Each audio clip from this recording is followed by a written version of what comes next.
Merci de démontrer de l'intérêt pour l'œuvre de notre ministère. Le BCRS est une assemblée au fondement anabaptiste qui se veut être un ministère qui désire remplir ce qui est connu comme étant la grande commission ordonnée par notre Seigneur Jésus-Christ à ses disciples, tel qu'annoncé dans Matthieu chapitre 28 verset 19 où Jésus dit « Allez, faites de toutes les nations des disciples, les baptisant au nom du Père, du Fils et du Saint-Esprit. » Ensuite, Jésus leur explique ce qu'il entend par faire des disciples et que la méthodologie afin d'y arriver est via les enseignements bibliques, disant ici au verset 20 « Et enseignez-leur à observer tout ce que je vous ai prescrit, et voici, je suis avec vous tous les jours jusqu'à la fin du monde. » Nous souhaitons donc, dans cette optique, non seulement amener des hommes à se convertir à Christ, mais à faire de ceux qui se disent croyants des disciples qui maturent dans la foi.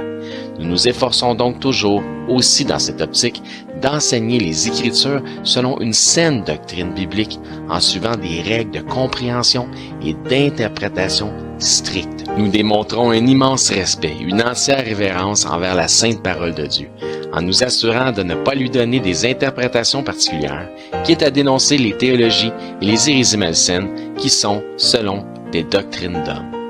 Si vous cherchez une assemblée qui peut vous amener à croître et à maturer dans la connaissance de la parole selon la simplicité de Christ, si vous acceptez et comprenez que parfois, afin de croître dans la foi, tout comme le Seigneur l'a permis pour son serviteur Job, il faut laisser à Dieu l'opportunité de renouveler notre entendement en nous confrontant à de nouvelles perspectives. Le ministère de l'EBCRS est probablement le type de ministère dans lequel vous pourriez trouver votre place. Nous vous invitons à nous rendre visite les dimanches matins à 10h30 sur la rive sud de Montréal, au 4405 rue Aurel à Saint-Hubert. Nous souhaitons que Dieu puisse vous bénir par ce message. Bonne écoute.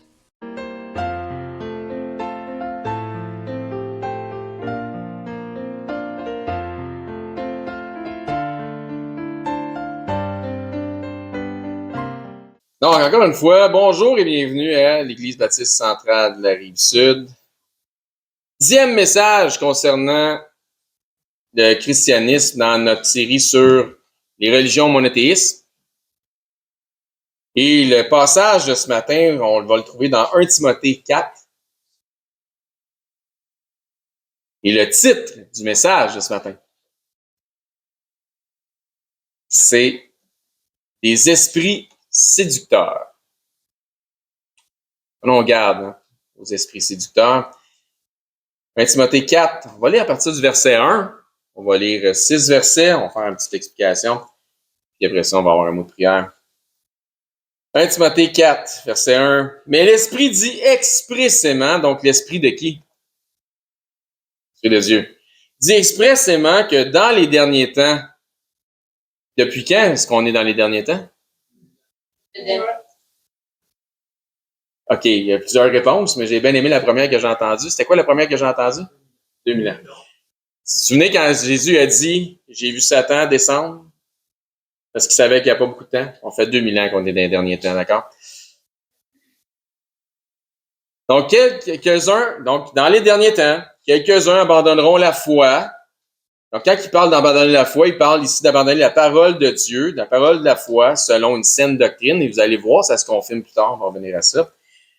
Quelques-uns abandonneront la foi pour s'attacher à des esprits séducteurs, qui est le titre de notre message de ce matin. Donc, ce qu'on appelle entre autres, ça pourrait être synonyme de ce qui est appelé flesh appealing, donc l'attrait de la chair. À des doctrines de mensonges, parce qu'il dit à des doctrines de démons, et les démons, sont comme leur chef, le père du mensonge, c'est des menteurs, donc ils séduisent, ils mentent.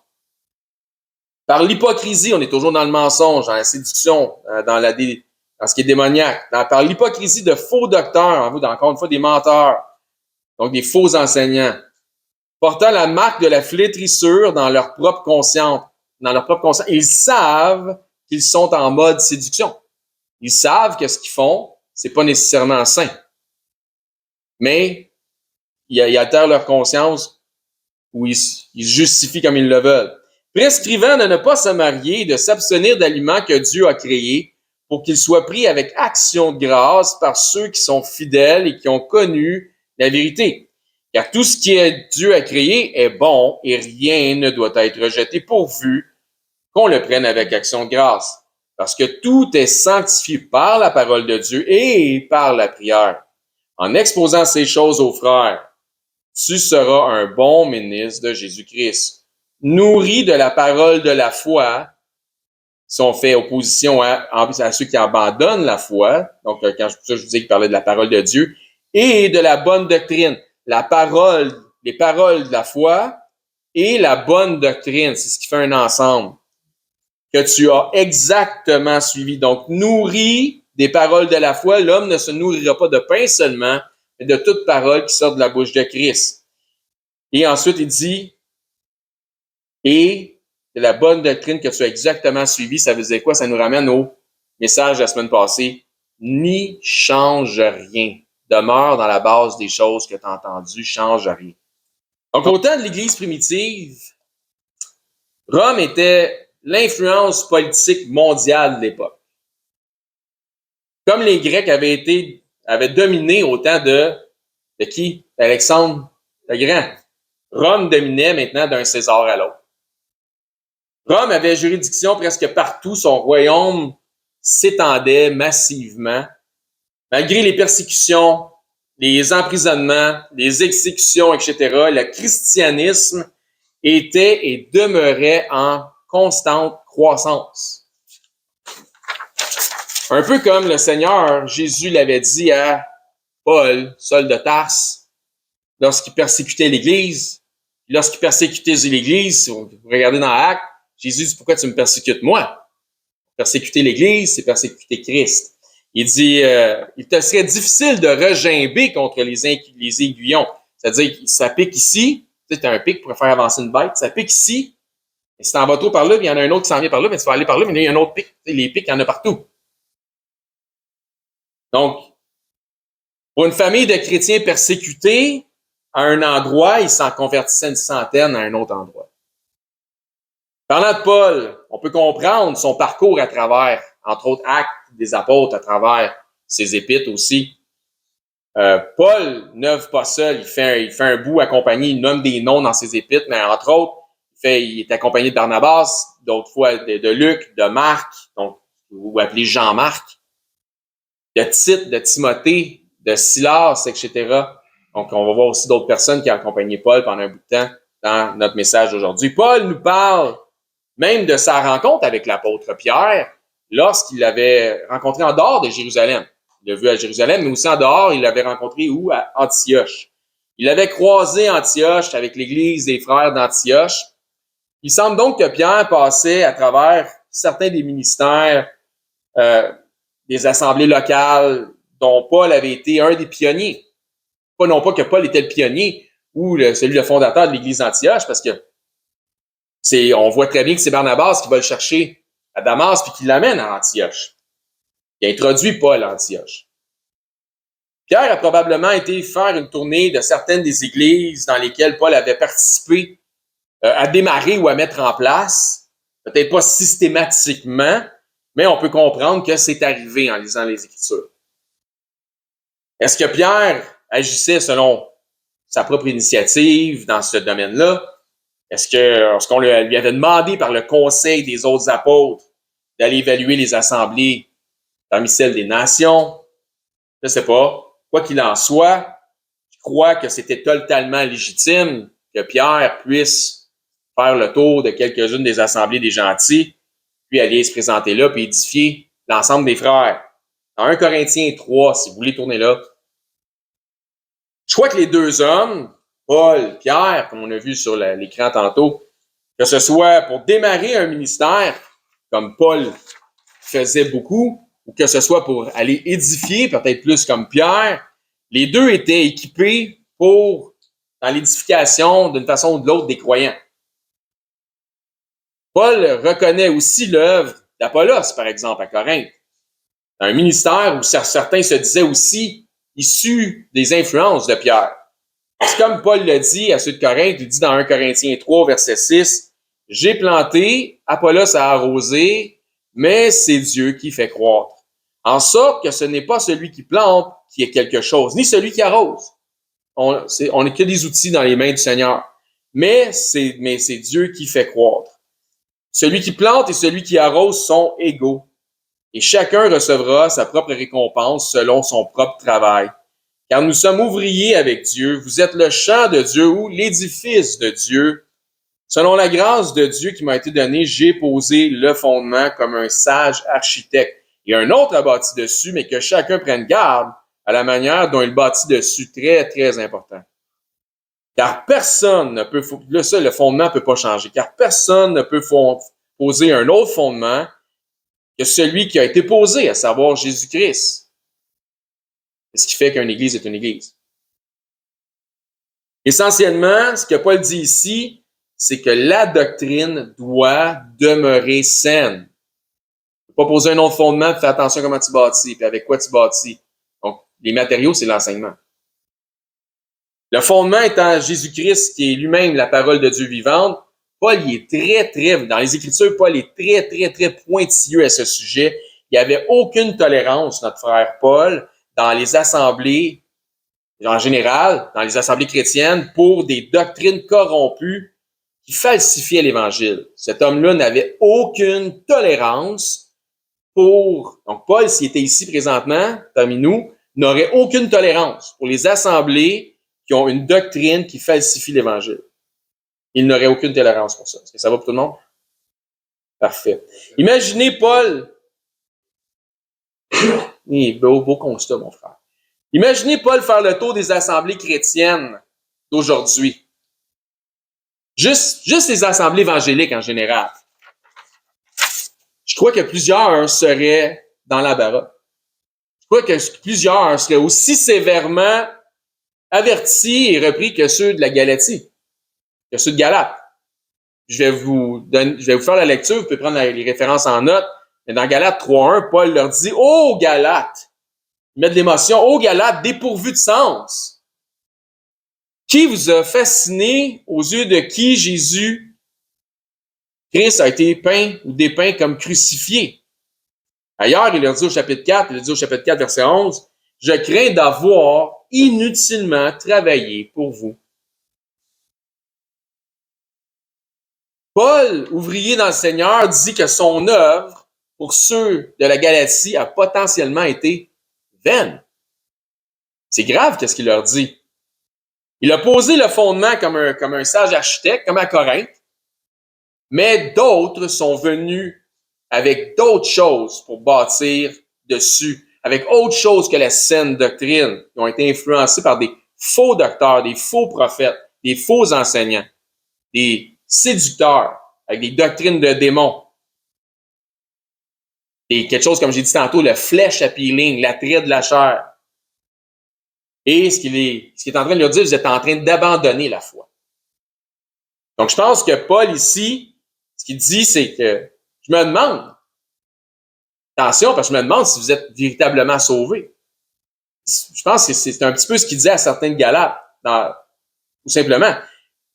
Je me demande pourquoi il leur dit ça? Pourquoi il leur dirait, dans le fond, je me demande si mon œuvre a été vaine. Est-ce que êtes-vous de Christ, dans le fond? Vraiment? Êtes-vous véritablement sauvés? Parce que c'est la foi en l'Évangile de Jésus-Christ qui sauve. L'Évangile de Jésus-Christ est la puissance de Dieu à salut pour quiconque croit. Donc, on est sauvé par ce qu'on entend l'Évangile. La foi vient de ce qu'on entend vient de la parole de Christ. Si donc quelqu'un dit croire en l'Évangile, suivez-moi, pour le salut et que par la suite, donc il dit croire à l'Évangile pour le salut et que par la suite, ajoute à cet Évangile des notions salutaires. Du genre, confesser Christ, j'ai confessé Christ, mais pour être véritablement sauvé, j'ai compris qu'il faut aussi être circoncis. J'ai confessé Christ, puis c'était pour le salut, mais là, j'ai compris que pour être véritablement sauvé, il faut respecter les sabbats. J'ai confessé Christ, mais pour être vraiment sauvé, il faut être baptisé. J'ai confessé Christ, mais pour être vraiment sauvé, il faut être baptisé du Saint-Esprit, puis parler dans un charabia que personne ne comprend. Sinon, t'es pas vraiment sauvé, parce que ça, c'est la manifestation que t'es vraiment sauvé. Ou, j'ai confessé Christ, mais après ça, j'ai compris que dans le fond, si j'ai confessé Christ, c'est parce que j'avais été présélectionné divinement versus la foi personnelle. N'importe quoi qui limite ou qui compromet le salut en dehors du simple message de l'Évangile, compromet l'Évangile, falsifie l'Évangile, n'est donc pas ou plus l'Évangile. N'importe quoi qui limite ou qui compromet le salut en dehors du simple message de l'Évangile, compromet l'Évangile, falsifie l'Évangile, il n'est donc pas ou plus l'Évangile. Mais si après avoir supposément cru le véritable Évangile, le véritable message de l'Évangile t'ajoute d'une manière ou d'une autre à celui-ci, les questions qui se posent sont donc, quand tu as cru, quand tu dis que tu as cru, as-tu véritablement cru? Parce que je veux juste savoir en quoi tu as cru. Tu es? Si tu ajoutes, après avoir eu le message, des notions salutaires à l'Évangile, donc, quand tu as cru, en quoi tu as cru? As-tu vraiment cru? Si tu as vraiment cru, pourquoi tu ajoutes quelque chose? Ça n'a aucun sens. Car si tu ajoutes quelque chose, quelque notion que ce soit, c'est la preuve définitive que dans le fond, tu n'as jamais cru. Si tu ajoutes quoi que ce soit comme notion salutaire, c'est la preuve définitive que dans le fond, tu n'as jamais cru.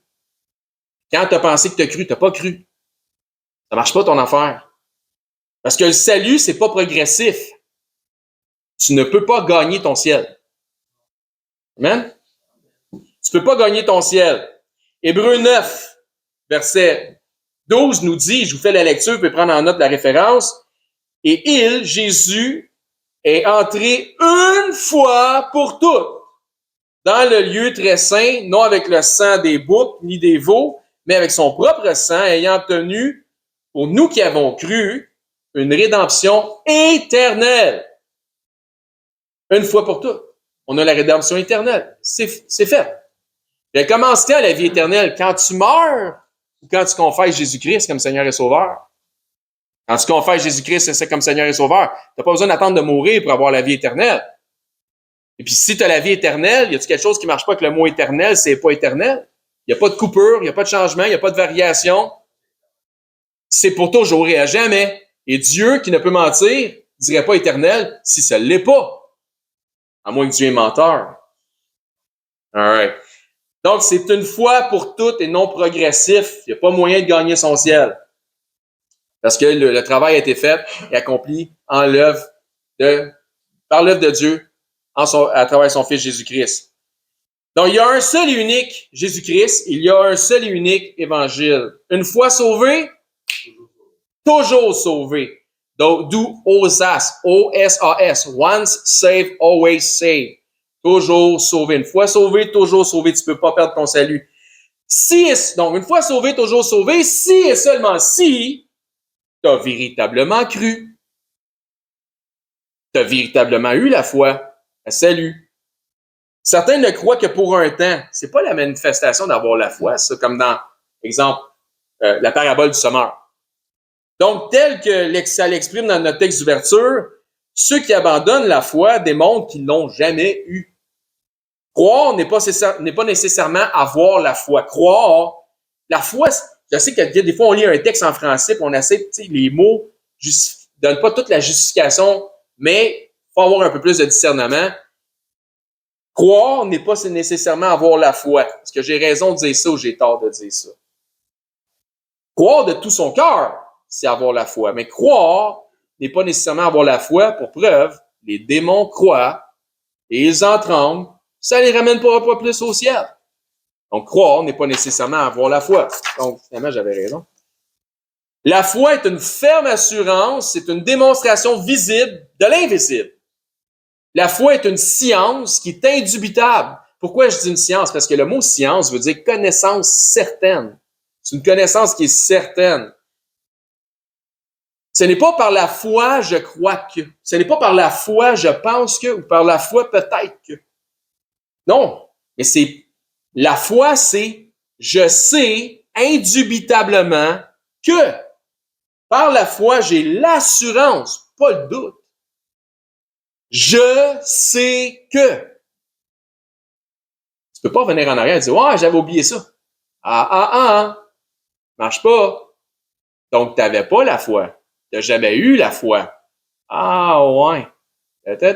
Tu peux pas revenir en arrière et dire, j'avais oublié que ça prenait ça à mon salut quand j'ai confessé, fait que je rajoute ça aujourd'hui. Ça marche pas de même. Ah, t'as cru, à quoi t'as cru? 1 Timothée 4, notre texte d'ouverture, on peut retourner là. Donc, par la foi, j'ai donc l'assurance de mon salut. Avez-vous l'assurance de votre salut? Donc, pendant que vous tournez dans 1 Timothée 4, vous retournez dans notre texte d'ouverture, je vais vous lire Hébreux 11.1 parce que c'est un passage que vous connaissez bien. Or, la foi est une ferme assurance des choses qu'on espère, une démonstration de celles qu'on ne voit pas. 1 Timothée 4.1. Mais l'Esprit dit expressément que dans les derniers temps, quelques-uns abandonneront la foi pour s'attacher à des esprits séducteurs et à des doctrines de démons. Abandonner la foi ne veut pas dire ici, encore une fois, qu'ils ont déjà eu la foi à salut et qu'ils ont éventuellement perdu leur salut. Vous me suivez? C'est pas ça que ça veut dire. Il y en a qui prennent ces textes-là et leur font dire ce que ça dit pas. Non, c'est exactement le même phénomène qu'avec ceux de la Galatie. Ils vont s'attacher à de fausses doctrines. Abandonner la foi comme dans abandonner les paroles de la foi. Puisque la foi vient de ce qu'on entend, et ce qu'on entend pour alimenter notre foi doit absolument venir de ce que Dieu dit. Des esprits séducteurs et des doctrines de démons. On s'éloigne définitivement, dans ces cas-là, de ce que Dieu dit, lorsque tu es rendu dans des esprits séducteurs et des doctrines de démons. Donc, le serpent, qui est le diable, un démon, a séduit les séducteurs, Ève, dans le jardin.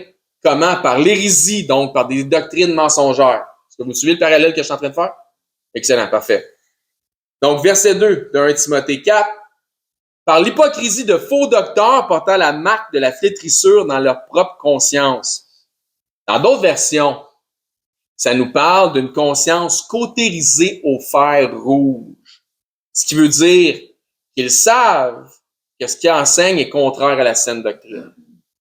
Mais ils n'en ont rien à faire et choisissent délibérément de l'enseigner puis de l'imposer quand même. Ils le savent. Ils ont une conscience cautérisée au fer rouge. Au dépend de la saine doctrine, il s'agit de leur propre doctrine influencée par un mauvais esprit, l'esprit d'erreur. Il donne par la suite 2 exemples clairs pour les reconnaître, ces faux docteurs, ces doctrines de démons-là, etc., sans que ça limite tout à ces 2 aspects-là. L'hérésie et le flesh appeal, comme j'ai dit tantôt, l'attrait de la chair, demeurent néfastes n'importe où, de n'importe quelle façon. Donc, verset 3, il va donner deux indices, 2 façons de les reconnaître, entre autres. Prescrivant de ne pas se marier et de s'abstenir d'aliments que Dieu a créés pour qu'ils soient pris avec action de grâce par ceux qui sont fidèles et qui ont connu la vérité. Donc, le plus grand culte dit chrétien qui a prescrit de ne pas se marier est nul autre que quoi? Lequel? Le catholicisme romain. Exact. Le catholicisme romain. Pas juste ça. Donc, les curés ou les curateurs, hein, le mot curé vient de curateur, donc qui veut dire collecteur. Vous ne savez pas, vous savez maintenant. Vous l'avez appris ici. Les évêques, leurs papes, leurs religieuses, hein, les bonnes sœurs, leurs moines, dans certains cas, reçoivent l'exigence de ne pas se marier. C'est une prescription religieuse. Faire vœu d'abstinence puis de célibat peut être bénéfique dans notre dévotion, mais ne devrait pas nous donner ou nous apporter un statut religieux. Right? Autrement dit, un curateur catholique, donc un curé, un curateur catholique romain, devrait avoir le choix personnel, si c'était selon une saine doctrine, du célibat ou de se marier. Et non pas, pour être curateur, tu dois absolument faire vœu de célibat. Je me pose la question. S'agirait-il d'une doctrine de démon? More than this. Pas mal more than d'autres choses. C'est ça qui est écrit? OK. Est-ce que leur conscience, maintenant, il faut se poser la question, est-ce que leur conscience, c'est quand même des gens qui ont la connaissance, C'est quand même des gens qui font des études, c'est quand même des gens qui se permettent de dire qu'ils sont des théologiens, etc. Donc, est-ce que leur conscience serait à ce point cautérisée, donc scellée au fer rouge, qu'ils seraient au courant qu'un évêque peut être marié, avoir des enfants, etc., tel que mentionné dans 1 Timothée chapitre 3? Est-ce qu'ils savent que dans 1 Timothée chapitre 3, ça parle que les évêques peuvent être mariés d'une seule femme, bien tenir la maison avec des enfants? Est-ce que vous pensez qu'ils savent ou qu'ils ne savent pas? Ils savent. Donc, est-ce que leur conscience est cautérisée ou leur conscience n'est pas cautérisée? Exact. Mais donc, ils exigent quand même que leurs évêques, selon leur dogme, qui est en dehors de ce que la Bible dit, de ce que Dieu dit, donc selon leur dogme, ils exigent que pour avoir le titre d'évêque, qu'ils soient célibataires. Abandonnant la foi, donc les esprits séducteurs, doctrine de démons, hypocrisie, faux docteurs, prescrivant de ne pas se marier, comme ça nous dit dans notre texte d'ouverture. Donc, je voudrais pas passer un jugement définitif, mais en même temps, je voudrais surtout pas manquer de jugement. Doctrine de démons. Mais je vous laisse le tout à votre propre jugement. Donc, comme je vous l'ai dit dans un des messages précédents, l'histoire de l'Église n'est pas toute claire. Des fois, elle est légende, des fois, elle est exagérée, des fois, elle est romancée, des fois, elle est carrément inventée. Mais elle est aussi idéalement et souvent vérité. Par exemple, les récits qui favorisent l'établissement et l'autorité de l'Église catholique romaine, lorsque ceux-ci les racontent, ils prêchent pour leur paroisse sans faire de jeu de mots. Parce que celle-ci, leur histoire, lorsque ça leur donne l'autorité, l'histoire qu'eux autres racontent défie régulièrement les historiens et même parfois défie les Écritures. C'est carrément du mensonge dans bien des cas. C'est complètement de l'histoire inventée, c'est de la fiction. Donc, selon l'Église catholique romaine, l'apôtre Pierre serait le fondateur de l'Église d'Antioche, aussi celle de Rome. Comment? Plaçant ainsi Pierre en autorité sur Paul et comme étant le premier évêque de Rome, donc d'où découle la papauté, etc., pour ensuite construire tout sur leur hérésie, justement, de la papauté. Dans 1 Corinthiens 1. Je vais retourner là. Donc, comme je vous le mentionne, je le mentionnais plus tôt dans cette partie de notre étude, Pierre est définitivement passé par certains ministères dans lesquels Paul avait précédemment œuvré, où Pierre avait eu une influence. Paul en parle, comme on l'a vu à ceux de Corinthe, dans 1 Corinthiens 1, 11. Il dit, car mes frères, j'ai appris à votre sujet, par les gens de Chloé, il y a des disputes au milieu de vous. Donc, c'est une bonne chose que Chloé rapporte ces choses-là. Je veux dire que chacun de vous parle ainsi. Moi, je suis de Paul, moi, je suis d'Apollos, moi, je suis de Céphas, qui est Pierre, en fait. Et moi, je suis de Christ. Christ est-il divisé? Encore une fois, il parle d'unité, il a dit, vous ne devriez pas être divisé. Paul a-t-il été crucifié pour vous? Ou est-ce au nom de Paul que vous avez été baptisé? Donc, on voit ici les influences de Paul, Pierre, donc Céphas, et même Apollos. Mais il ne s'agit pas d'une compétition ici de mâle alpha. Vous suivez? De qui est le meilleur prêcheur, de qui a emmené le plus d'âmes au Seigneur, etc. Il n'y a pas de compétition entre les hommes, entre les trois hommes.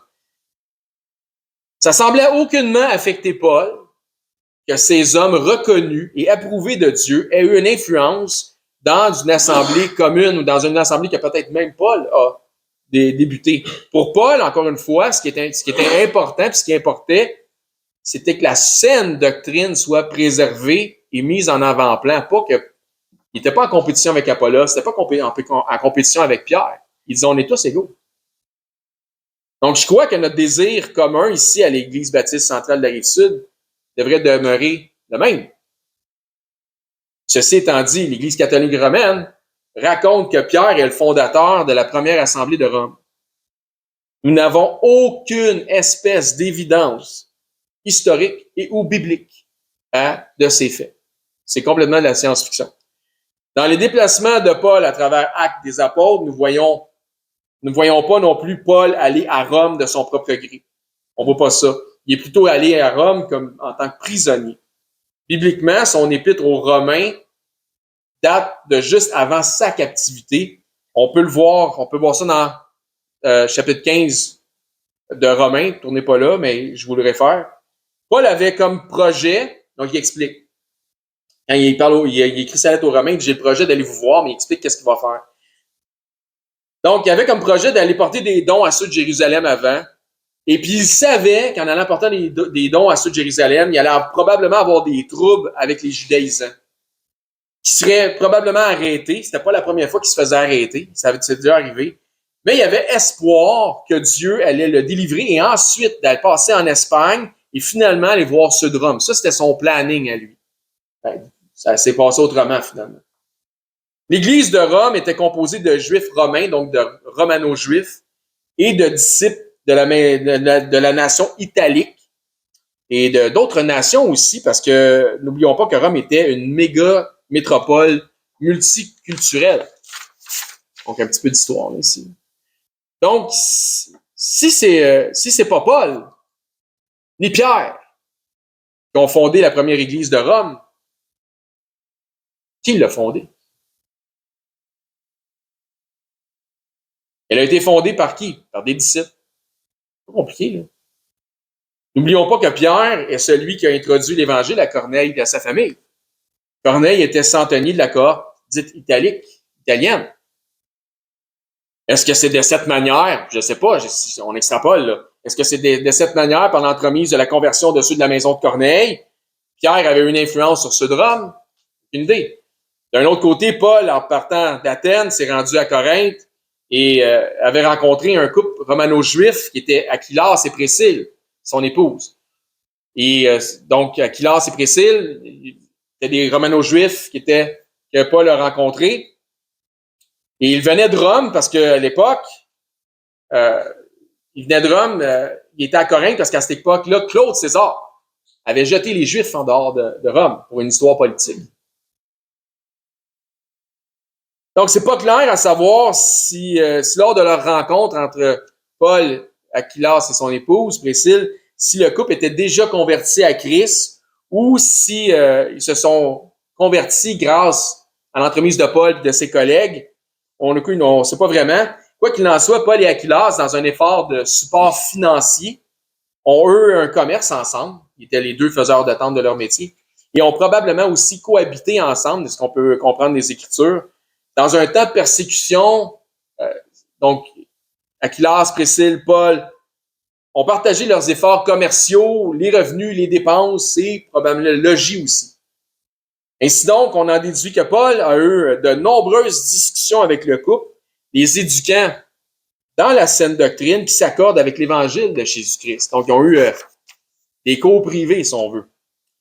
Au point où ils ont parfait l'éducation d'un éloquent prêcheur dont Paul nous parle, un Corinthien qui est Apollos. Suivez tout le parcours historique. C'est rough, hein? Éventuellement, la menace étant passée de Rome, donc je pense que ça a duré 13 ans, le fait que les Juifs étaient sortis de Rome. Le couple romano-juifs sont retournés à Rome, donc Aquilas et Priscille. Il y avait donc dans la grande métropole de Rome plusieurs disciples versés dans les Écritures qui auraient pu démarrer l'Assemblée de Rome. Pas besoin d'être Pierre ou Paul. De toute évidence, Paul connaissait plusieurs des membres de l'Église de Rome. Il connaissait la réputation et la maturité des disciples de Rome. Ça se voit à la maturité et à l'intelligence. Plus érudit un peu, je dirais, dans laquelle Paul s'adresse à ceux de Rome versus à comment il s'adresse à ceux de Corinthe. À Corinthe, il s'adresse à une église qui est immature, puis à Rome, tu vois que c'est une église qui est très mature dans la façon qu'il adresse les choses. Il fait plus affaire à leur discernement et leur bon sens sur des choses. Autrement dit, il n'est pas obligé de mettre les détails de tout ce qu'il leur dit, parce qu'il sait qu'ils vont comprendre de quoi il leur parle. Donc, dans la finale de l'Épître aux Romains, au chapitre 16, Paul demande de saluer plus d'une trentaine de personnes qui sont à Rome. Donc, plusieurs disciples à Rome, ils sont impliqués déjà et ils sont connus de l'apôtre. S'ils sont connus de l'apôtre, on peut en déduire que Paul a probablement eu une influence spirituelle dans leur vie. On en déduit qu'il y a eu des contacts, qu'il y a eu des échanges, qu'il y a eu des rencontres. Donc, une trentaine de personnes que Paul connaissait déjà à Rome lorsqu'il a écrit sa lettre aux Romains. Donc, d'une manière ou d'une autre, les apôtres Pierre et Paul ont probablement, voire même définitivement, eux, leur lot d'influence sur l'Assemblée de Rome. On est toujours dans l'histoire de la chrétienté ici, là. Donc, je crois pas, au fameux narratif. Je ne crois pas au fameux narratif romancé qui annonce que Pierre fut le premier évêque de Rome. Ça, je crois que ça fait juste nourrir l'ego de l'Église catholique romaine. Par contre, il est fort probable que les deux apôtres ont été exécutés en martyrs à Rome. Ça, c'est sûr. Pour Paul, c'est une certitude historique. Il serait fait décapiter. Pour ce qui est de Pierre, il aurait supposément été crucifié en envers à Rome. C'était commun lors de l'époque des persécutions que les prisonniers soient amenés d'où ils étaient pour être exécutés à Rome. Donc, ils n'étaient pas exécutés où ce qu'ils étaient exactement. C'était plutôt à Rome qu'on les exécutait dans certains cas. Par exemple, Saint Ignace d'Antioche a aussi été amené à Rome pour être exécuté comme martyr, ayant été jeté aux fauves. Saint Ignace d'Antioche fait partie de la première génération après les apôtres qui a connu l'apôtre Jean, Saint Ignace. Dans les premiers siècles de la chrétienté, il y a eu une série de persécutions et d'accalmies. C'est comme ça dans les premiers siècles. 1 Timothée 2, on va retourner là. Donc, dépendamment de l'empereur romain en place, et ça variait beaucoup, hein. Parfois, les chrétiens étaient persécutés, parfois, ils étaient tolérés, parfois, ils étaient en paix, mais ils étaient en paix sous certaines conditions. C'est interdit d'être chrétien, mais c'était toléré. On va en revenir, on va en parler de plus en plus là, dans l'histoire de l'Église de ces choses-là. Ça va être intéressant juste pour une connaissance générale. Finalement, c'est plus ou moins comme de nos jours. Donc, terminons avec un passage qui nous exhorte sur une responsabilité spirituelle. 1 Timothée 2, verset 1. J'exhorte donc avant toute chose à faire des prières, des supplications, des requêtes, des actions de grâce pour tous les hommes. Tous les hommes, incluant, verset 2, pour les rois et pour tous ceux qui sont élevés en dignité. Pourquoi? Afin que nous menions une vie paisible et tranquille, en toute piété et honnêteté. Donc, afin de pouvoir pratiquer nos activités de culte dans la paix, si nos dirigeants politiques se conforment aux enseignements de Christ, s'ils sont eux-mêmes réellement de Christ, la paix de pratique nous sera assurée. Donc, cela est bon et agréable devant Dieu, notre Sauveur, qui veut que tous les hommes soient sauvés et parviennent à la connaissance de la vérité. Donc, nous avons la responsabilité spirituelle. Une responsabilité spirituelle, c'est de ça que je vous parlais. On a la responsabilité spirituelle de prier afin que Dieu établisse des hommes en pouvoir politique, qui sont bien disposés envers nos pratiques cultuelles, non pas culturelles, cultuelles, qui sont associées au christianisme. Je crois qu'il y a certainement d'autres manières de voir les choses, mais je vois dans ce passage que si nous sommes entravés, persécutés dans notre service et notre culte, ben, l'effet sera potentiellement de ralentir dans un lieu donné l'évangélisation, la conversion des gens de venir à Christ, aussi de ralentir le discipulat. Ainsi donc, ça pourrait nécessairement empêcher des hommes de parvenir justement à la connaissance de la vérité, de venir à Jésus. Donc, prions dans ce sens, hein, faisons des prières, des supplications, des requêtes, avec des actions de grâce, en remerciant le Seigneur, afin que notre piété puisse continuer de se pratiquer dans une relation divine et fraternelle avec le divin, mais aussi ensemble. Et ce, en esprit et en vérité. Conclusion de notre message de ce matin. Le titre de notre message est, on se souvient, les esprits séducteurs. Donc, voici la différence entre l'esprit de Dieu, le Saint-Esprit, et les esprits de démons, hypocrites, mensongers et séducteurs. Tout esprit qui attire par la séduction et des artifices n'est pas de Dieu. L'évangile de la prospérité financière, par exemple, n'est pas de Dieu, c'est un autre évangile. Les esprits de démons séduisent alors que le Saint-Esprit convainc. Les esprits de démons séduisent alors que le Saint-Esprit convainc.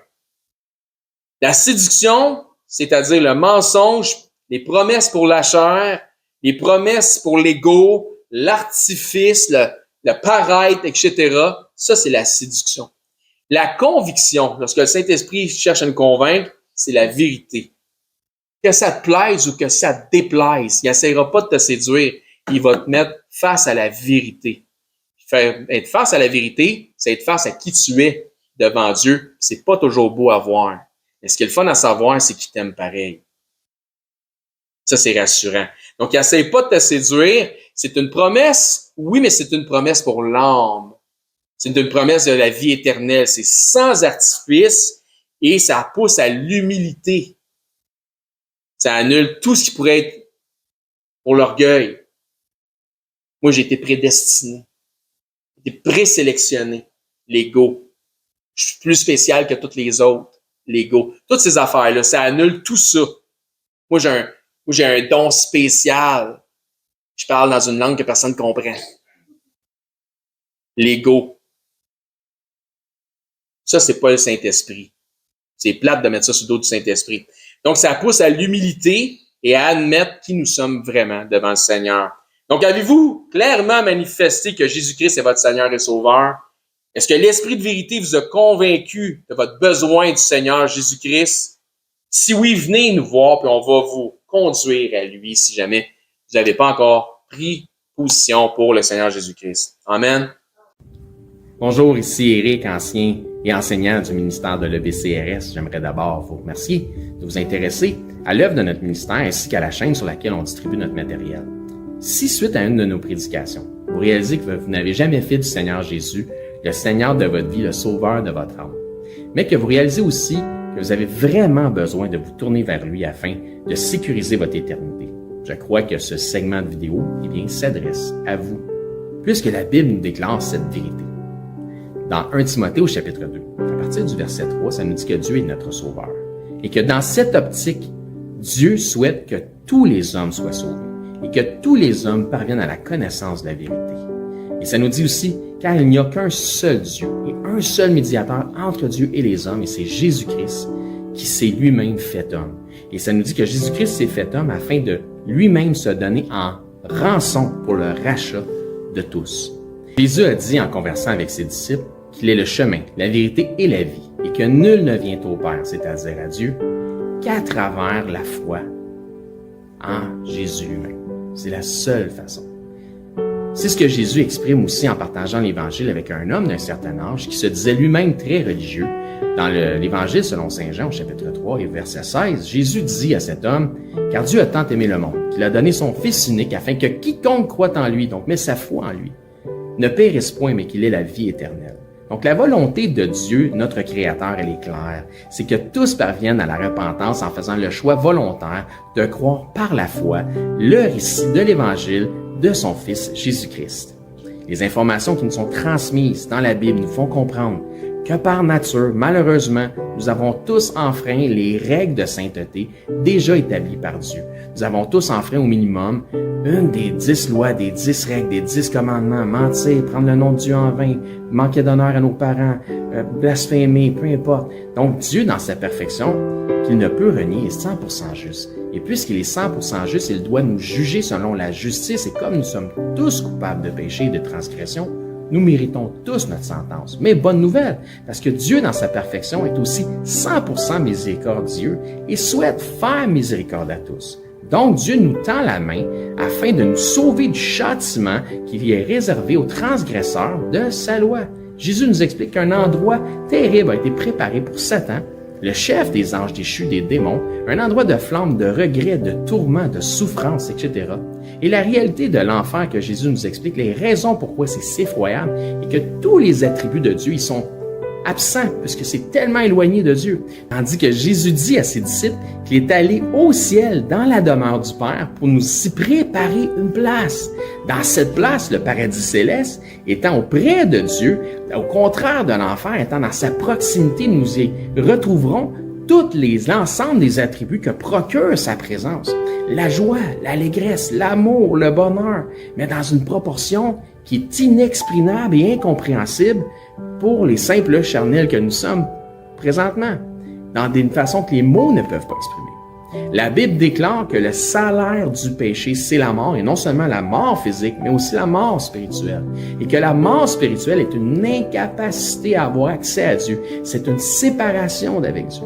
La Bible déclare dans Romains chapitre 6, 23 que le salaire du péché, c'est la mort, mais que le don gratuit de Dieu, c'est la vie éternelle en Jésus-Christ, notre Seigneur. La vie éternelle est donc un cadeau que Dieu vous fait, qui est accessible pour tous, dans la mesure où chacun accepte de recevoir ce cadeau. Donc, tel un cadeau qui nous est offert, la réalité représente que nous n'avons pas d'effort ou d'œuvre à faire utile pour recevoir ce cadeau. Sinon, ça ne serait pas un cadeau, mais ce serait un dû. Ainsi donc, il n'y a aucune œuvre que nous pourrions faire pour nous racheter nous-mêmes de nos fautes, de nos transgressions ou de nos péchés que nous avons commis contre Dieu. L'œuvre utile pour notre rachat a été accomplie par Dieu en la personne de son Fils Jésus-Christ lorsqu'il a pris notre place sur la croix.